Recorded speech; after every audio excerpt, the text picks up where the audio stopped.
Meus amigos, mais do que uma marca de motos, a montadora com maior tempo em produção em série no mundo, a gente está falando de atividades que começaram em 1901.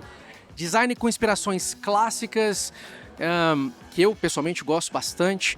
Uma pilotagem simples, é o que a própria empresa chama de motopurismo. Vocês já sabem que o assunto de hoje é a Royal Enfield. Royal Enfield, né, em português. A gente vai falar sobre o legado da marca, mas também sobre os planos para o futuro. O que a gente pode esperar da Royal Enfield, principalmente para o mercado brasileiro. E cortando na câmera, vocês podem ver que eu estou com 3 grandiosos convidados aqui na mesa. Começando com o Bijay, que ele é o CEO global da Royal Enfield. Hi. Ross Clifford, ele é o Head Américas da Royal Enfield. Hey. Welcome, Ross. Thanks. Do meu lado esquerdo, Gabriel Patini, diretor executivo da Latam Royal Enfield. Guys, welcome to our conversation. A conversa, inclusive, vai ser em inglês. Eu vou traduzir para vocês, porque os dois falam inglês. Gabriel, obviamente, fala português, mas fica mais democrático para todo mundo. So, first of all, thanks for this opportunity. Pleasure. So happy about it. First question is, before everything, I'm talking with only executives on this table, on actually guys that ride a motorcycle every day. That's or at more least important, once I in think. a while. you know. Yeah. Do you ride? For sure. Yeah. What about you? Every weekend.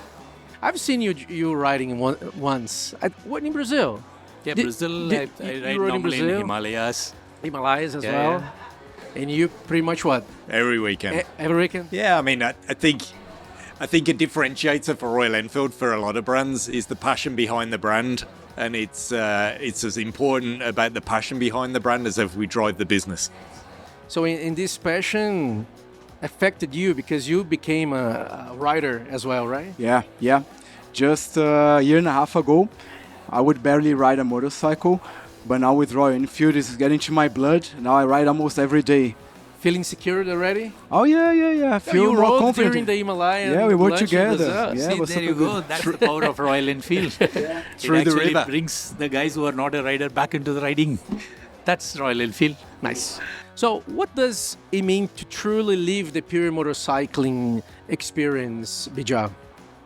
Look, pure motorcycling, our take is when the whole world is looking at a motorcycle in which the motorcycle can take control of everything.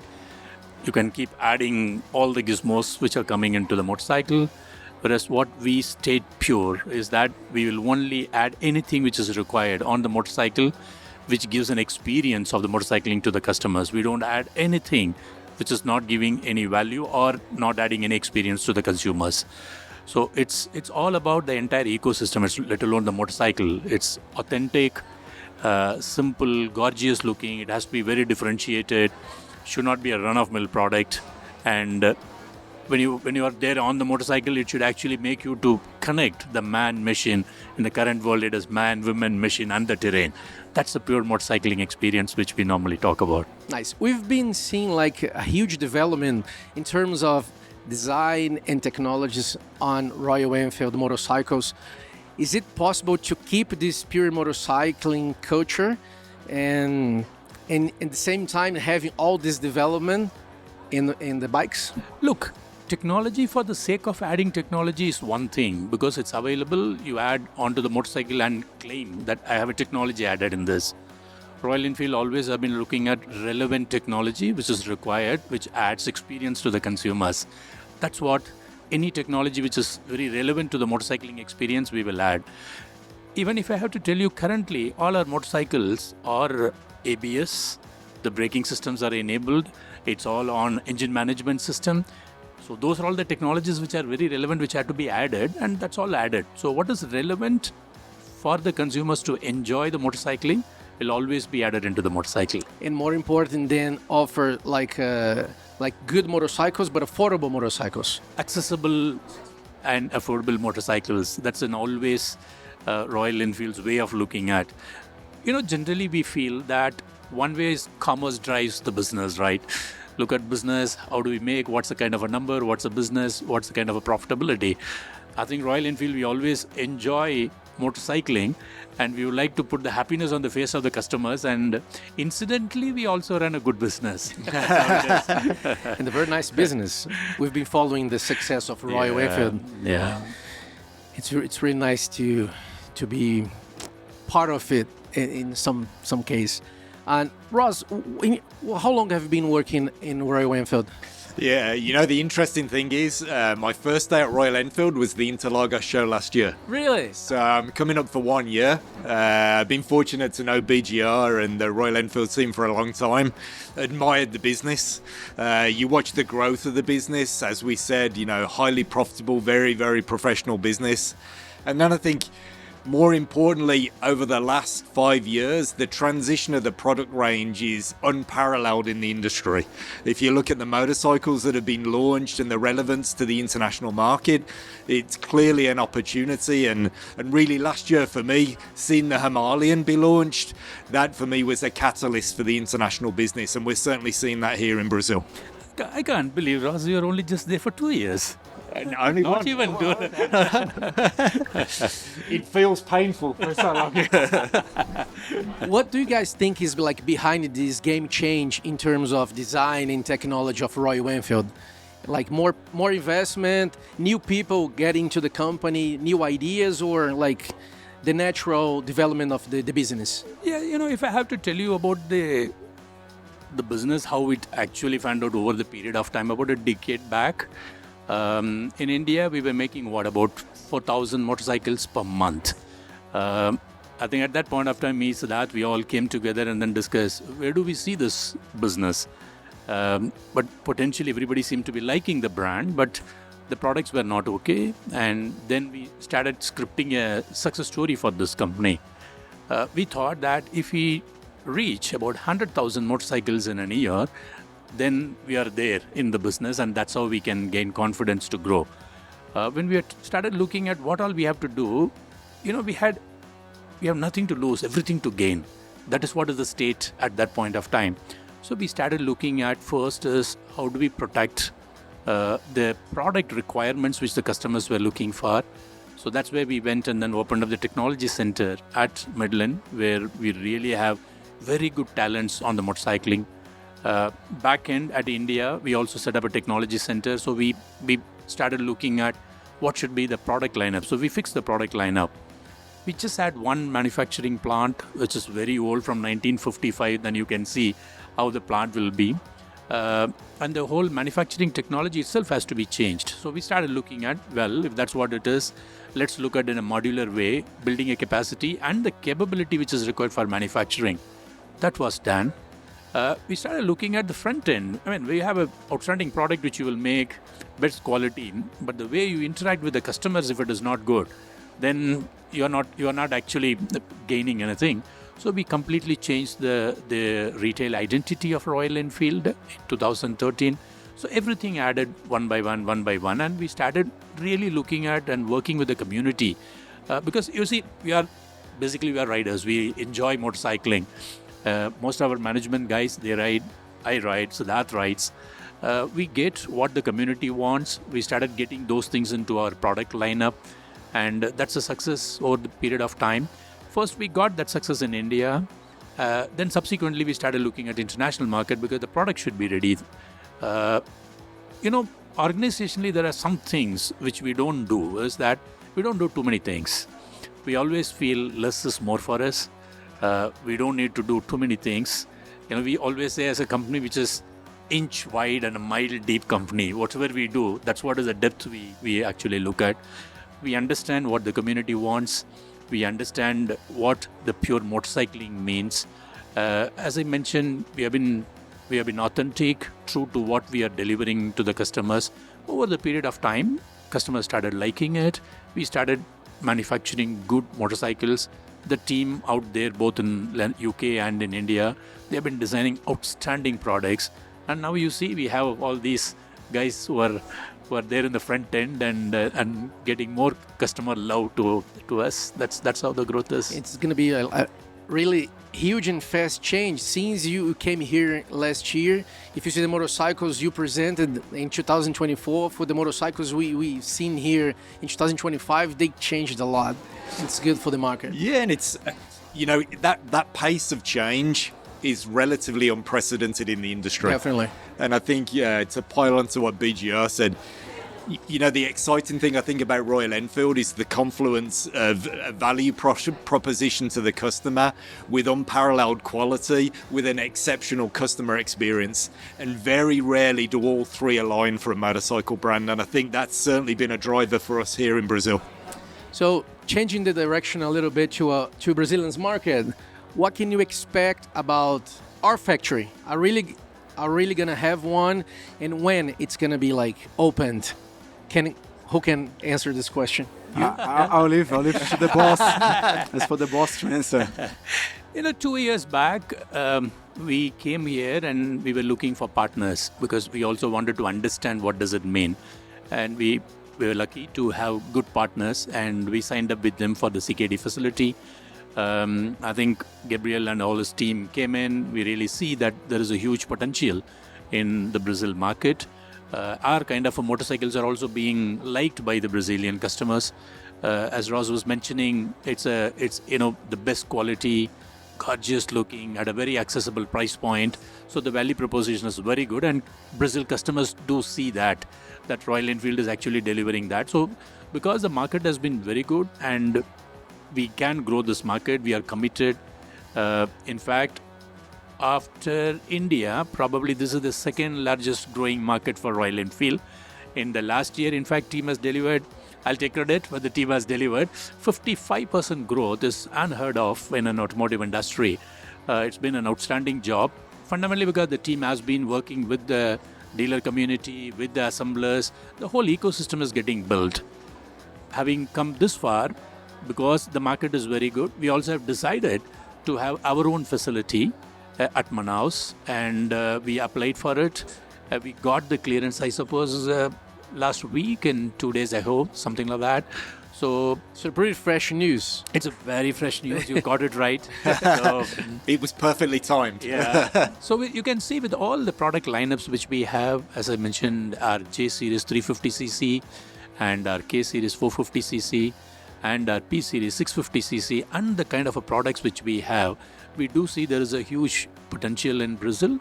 And obviously it has to be backed up by the CKD, because that's when you can be closer to the customers. Thereby you offer the flexibility to the customers which is required. Otherwise, imagine if it has to come from a different country and it takes 90 days and the customer wants it tomorrow.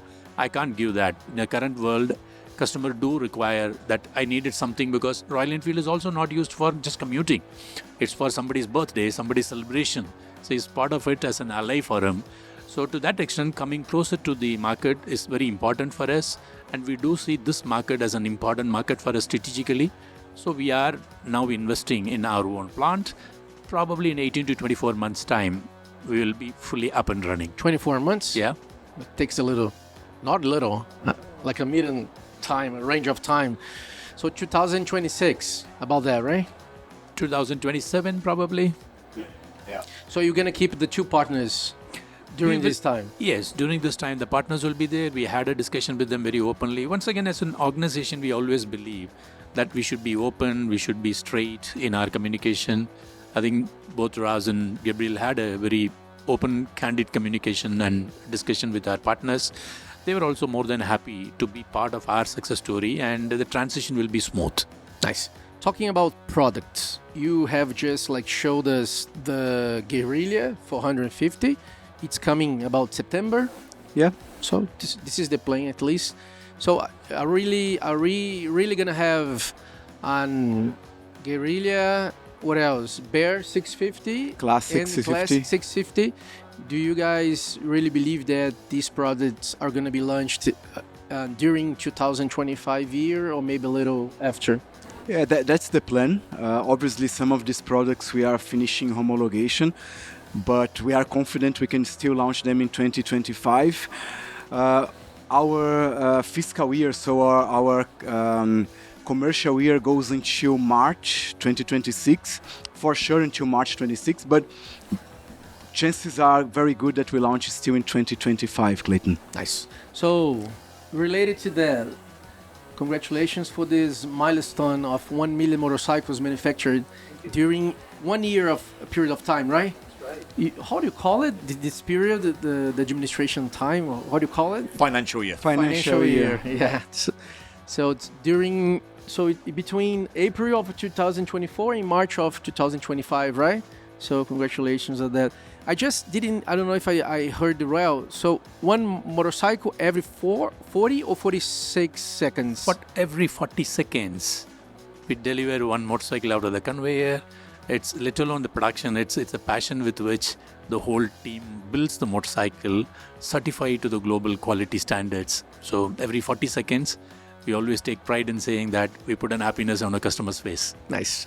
So just to finish the conversation about the CKD plant in Brazil, one day, is it going to be possible, in your opinion, for us to really manufacture the motorcycles here, or just going to put the parts together as it happens nowadays? No. It depends, the volume, lots of things. Depending upon the volume. First, what we are doing is, in fact, in our plant, which we are going to set up, for which we got the permission, we will have the chassis, which will be manufactured by us in Manaus, and engine assembly will be done. And over the period of time, if the volume comes up, at the level of integration also will take place, and we will start developing components locally. Nice. So let's see to the second. What's the next questions? So we've been seeing the huge development and interest of the customers about the Himalayan 450, including me. So can I still dream about having a bigger Himalayan in the future, like 650, 2 cylinders maybe? Is it one day going to be possible? See, first, adventure tourer as a space, it is growing, and we spotted it at a point of time, and we thought that Royal Enfield should have, and the inspiration came from Himalayas. We used to ride at Himalayas. That's where we got the inspiration, and we thought that there should be a motorcycle which is suited to that condition and to that terrain. We came out with Himalayan 411, and we learned through that product, and now we came out with the Himalayan 450. We just launched maybe for 2 years back, and it is just getting launched in full form in Brazil. So there is a huge potential for the 450 to grow. It's still a kid. But there is a motorcycle being developed and tested, right? Well, obviously we have to keep developing more and more motorcycles. Even all electric, right? Because I've seen the Himalayan 100% electric. We have Europe. what is called as a test bed in the Himalayas. The Himalayan LXG. We use it for understanding the electric technology. We test it at various terrains and how the whole powertrain works, how the battery management works, how the motor controller works, and all those newer technologies we are learning. For 50 plus years, we have been die-hard IC engine guys. So when we are into a newer technology, electric, we have to really, really understand it more. And we are not that sort of a company. We will just go and then hire some company, get it done. That's not that type. We always look at, let's get to the game, let's understand more. That's why we brought the test bed. But you would have seen in the last EICMA, we unveiled our endorsed brand Flying Flea, which is an inspiration from the Volvo Flying Flea. And it's a lightweight city plus, live the life light. And that's the one which is actually blending the history and the newer technology both together. So it's a gorgeous looking, beautiful, very differentiated motorcycle. By the time when we come into the market, I'm sure it'll be a disruptor in the entire EV space. Have you decided when this motorcycle will come to the market? Yes, as of now. Still this year? Not. Yeah. It will be if in case I have to talk about, maybe in Jan, February, March of 2026 types. I don't know if you heard some news about, but Brazil is gonna be a huge market for Chinese brands cars, hybrid in 100% electric technologies. Maybe we can be a good market for you as well for Flying Flea.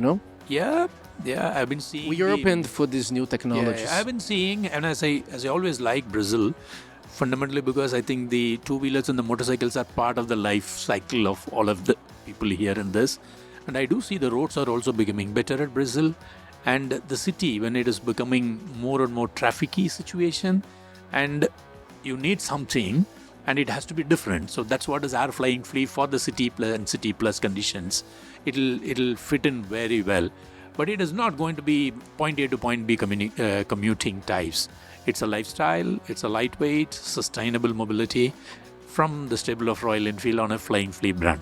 So do you think that Flying Flea motorcycle can be like the second bike of a person just like me, or can be the first one?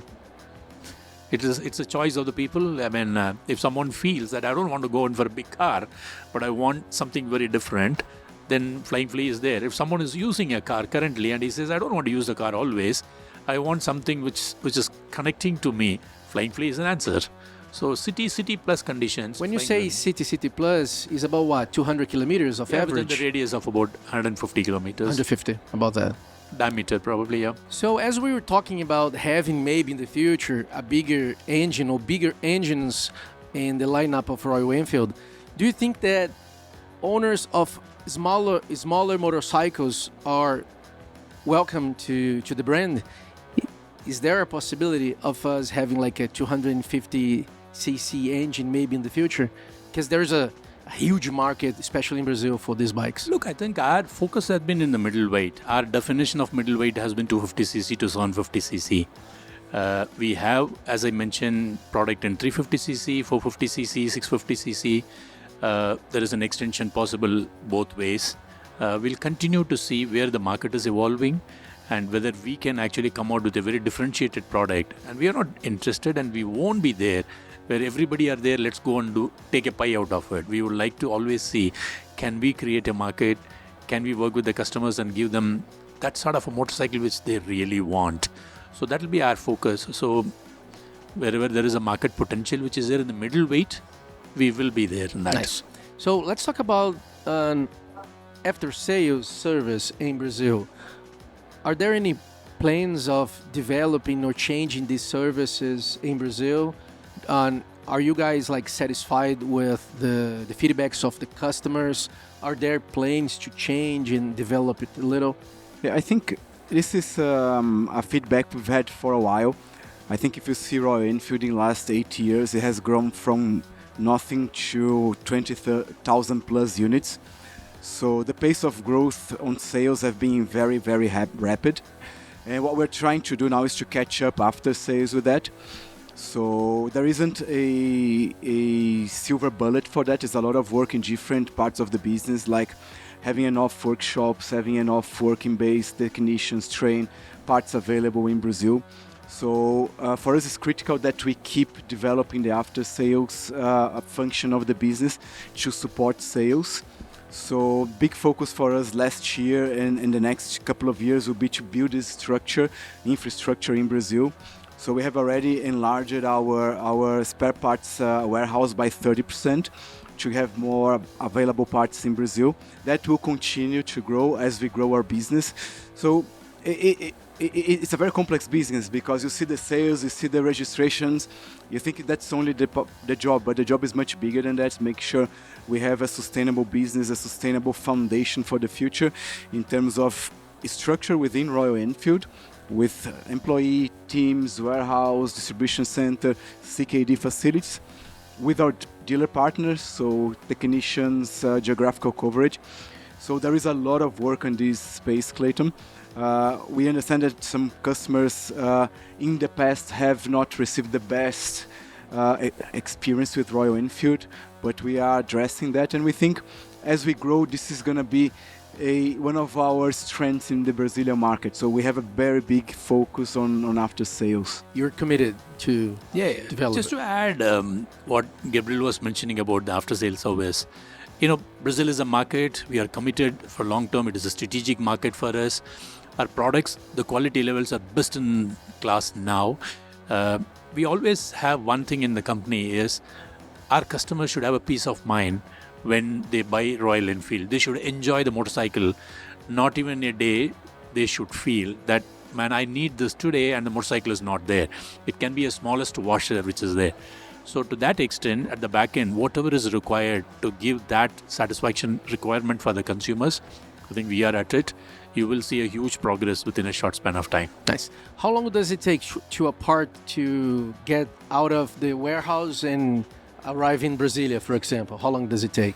So if the part is in São Paulo, in our central warehouse here nearby São Paulo, in Brasilia will be like same day or the day after. If it's collected before midday, same day is delivered. If it's after midday, the next day. Brasilia is a very good route for parts.